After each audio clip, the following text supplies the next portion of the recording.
UP तक के subscribers अब 60 लाख। आप सभी का बहुत बहुत शुक्रिया। गैरों पर करम, अपनों पर सितम, ए जाने वफा ये जुल्म ना कर। आज ये लाइनें जरूर सपा के नेता गुनगुना रहे होंगे, खासकर धर्मेंद्र यादव और आजमगढ़ के लोकल लीडर्स यही सोच रहे होंगे। अखिलेश के दिल्ली दौरे के बाद ये तमाम बातें निकल कर आ रही हैं। नमस्कार, आप देख रहे हैं यूपी तक और आपके साथ मैं हूं सुषमा। राष्ट्रपति पद के उम्मीदवार यशवंत सिन्हा के नॉमिनेशन में अखिलेश यादव दिल्ली पहुंचते हैं। वो यशवंत सिन्हा के नॉमिनेशन में सभी विपक्षी दलों के साथ मौजूद रहते हैं, तो सवाल उठने लगते हैं आजमगढ़ और रामपुर उपचुनाव को लेकर, क्योंकि ना तो अखिलेश यहां किसी भी उम्मीदवार के नॉमिनेशन में शामिल हुए, ना ही चुनाव प्रचार में गए। और ये तो छोड़िए, अखिलेश यादव सोशल मीडिया पर भी आजमगढ़ और रामपुर उपचुनाव को लेकर दूरी बनाए दिखाई देते हैं। तो अब जब राष्ट्रपति का चुनाव हो रहा है तो ये तस्वीरें हैं, तो अखिलेश की इसमें उपस्थिति पर सवाल उठना लाजमी है।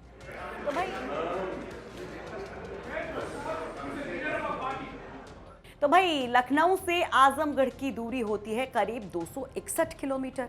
खुद अखिलेश यादव की ये सीट रही होती है। चचेरे भाई धर्मेंद्र यादव उम्मीदवार होते हैं, तो उम्मीद उस वक्त भी लोग लगा रहे होते हैं जब धर्मेंद्र यादव का नामांकन होता है।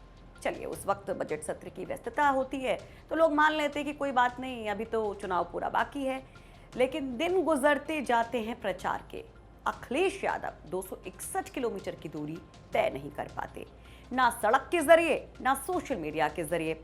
अब जब अखिलेश आजमगढ़ की दूरी तय नहीं कर पाते तो रामपुर में तो दूरी और भी थी। अरे आप कुछ और मत समझिएगा, हम यहाँ पर लखनऊ से रामपुर की दूरी की बात कर रहे हैं, जो करीब 350 किलोमीटर है। तो यहाँ कैसे पहुँचते अखिलेश यादव? ऊपर से आजम थे ना बड़े लड़ैया। फिर 26 को नतीजे आते हैं, सपा का दोनों किला ठह जाता है। तो सवाल उठते हैं कि क्या अखिलेश जाते तो कुछ बात बन जाती, खासकर आजमगढ़ में, क्योंकि इसे यादव लैंड कहा जाता है। और यहाँ पर निरहुआ ने करीब 8,500 वोटों से ही जीत दर्ज की है। तो कहा जाता है कि अखिलेश होते तो आसानी से ये अंतर पट जाता और धर्मेंद्र यादव जीत जाते। तमाम चर्चाएं, बहस चल ही रही थी कि कुछ ही घंटों में दिल्ली पहुंच जाते हैं अखिलेश यादव राष्ट्रपति पद के नामांकन में शामिल होने के लिए। तो अब फिर से पूछा जा रहा है कि इसके लिए वक्त मिल गया, आजमगढ़ और रामपुर के लिए नहीं। और ये सवाल तो अब विरोधियों के साथ साथ सहयोगी भी पूछने लगे हैं, फिर चाहे वो प्रकाश राजभर हो या फिर पल्लवी पटेल। वैसे आपको क्या लगता है कि लखनऊ टू आजमगढ़, लखनऊ टू रामपुर, ये बड़ा मुश्किल लगा सफर शायद अखिलेश यादव को, लेकिन दिल्ली पहुंच गए कुछ ही घंटों के भीतर। तो आपको लगता है कि अखिलेश वहां होते तो चीजें बदल सकती थी, अखिलेश को वहां होना चाहिए था तो नतीजे कुछ और होते? तो जरूर अपनी राय रखिए कमेंट बॉक्स में।